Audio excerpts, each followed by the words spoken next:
Originating from the beautiful region of Liguria, Focaccia Genovese is the iconic Italian flatbread renowned for its simple yet rich flavor profile.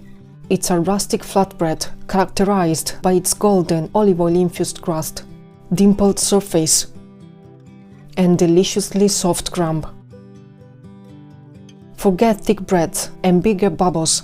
Focaccia Genovese is only 1 centimeter thick, with smaller bubbles and a gentle crumb, soft and fluffy like a cloud. Did you know that Ligurians love having this bread for breakfast dipped in cappuccino? In this video, I will guide you through a simple recipe that you can easily recreate in your own kitchen. I'll show you how to achieve that perfect golden crust and create those signature dimples that make this focaccia one of the most famous and appreciated Italian breads all over the world. Let's start by dissolving 10 grams of fresh yeast and 1 teaspoon of malt or honey, brown sugar or agave syrup. Add some lukewarm water taken from the total amount required by the recipe and stir until the ingredients are well dissolved and combined. In my bowl, there are 250 grams of medium-strength flour with 11 grams of protein content. There's no information about its W factor. Next, I added 150 grams of Manitoba flour with 13 grams of protein content. Add all the lukewarm water to the bowl. Start whisking, and then add the dissolved yeast. Whisk until all the wet ingredients are incorporated. Then transfer everything onto the work surface. Begin kneading until all the small chunks and remaining flour are fully incorporated into the dough.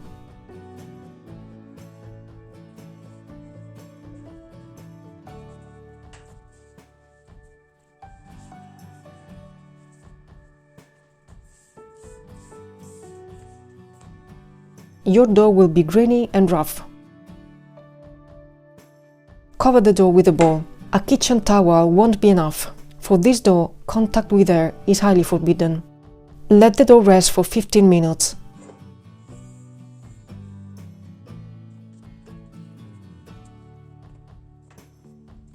Now I'm adding 1 teaspoon of salt because I forgot to do so earlier. It doesn't matter. The salt will have enough time to distribute and dissolve properly within the dough anyway. Knead again. This time it will take even less time.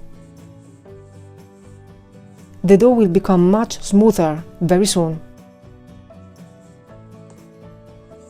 Once again, cover it with a bowl and let it rest for 30 minutes. Prepare 15 grams of extra virgin olive oil. This is my old iron tray. Please don't pay attention to the fact that it's very used. I should change it, I know. One day, maybe. You can use your regular baking tray.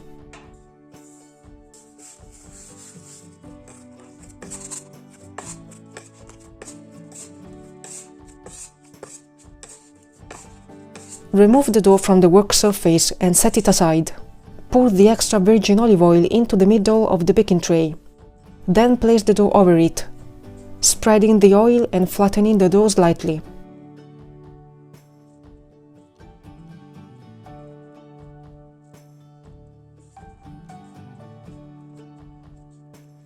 Flip it over to ensure each side of the dough is covered in oil.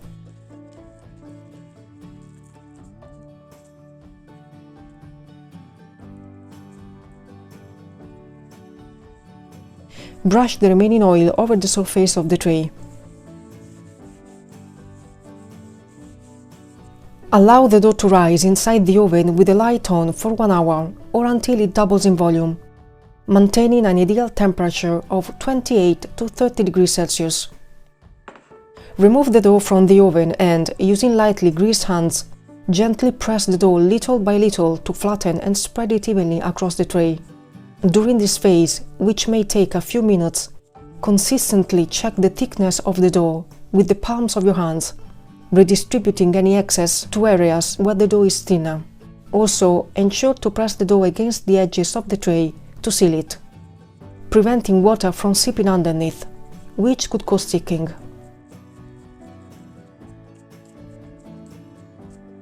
Once the dough is evenly distributed over the tray, sprinkle some salt on top to prevent it from drying out.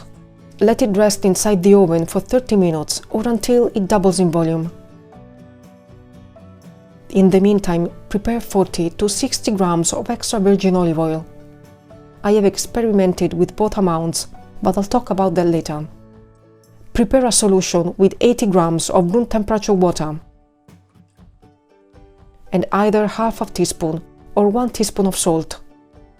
Many people don't like or can't have much salt in their diet, so saltiness is subjective. I found that a full teaspoon was a bit too much for me. Dissolve the salt in the water and set it aside. Once it has doubled in size, remove the tray from the oven. Lightly sprinkle the top with some flour and start making the dimples, beginning from the side closer to you and moving towards the opposite side. While many people use both hands, I prefer using only 3 fingers, as it helps me control the distance between the dimples and ensures a more symmetrical result. After pressing the dough, you should see its translucent layer against the bottom of the tray. Once you have created all the dimples, pour the oil in the middle, followed by the salty solution. Begin spreading the wet ingredients. While many people use their hands, I prefer using a brush, as it helps me achieve a more even distribution without getting my hands dirty. Remember, there's no need to press anything, just ensure that each dimple is filled with the solution and oil. The first time I used 60 grams of oil, which was a bit too much for me. In this video I'm using 40 grams, but I feel the need to refill some of the dimples. I wish I could tell you that you can add less oil, but unfortunately it's not possible this time. Leave the focaccia to rest this way for 45 minutes. In the meantime, preheat the oven to 230 degrees Celsius in conventional mode. Bake the focaccia for 15 to 20 minutes. During baking, you may notice the dimples disappearing. Don't worry, as they will reappear after it's baked.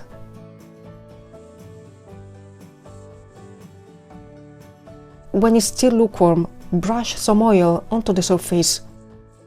This will give it a bright and shiny look, like the warm Italian sunshine. If you like, you can also sprinkle some coarse salt on top.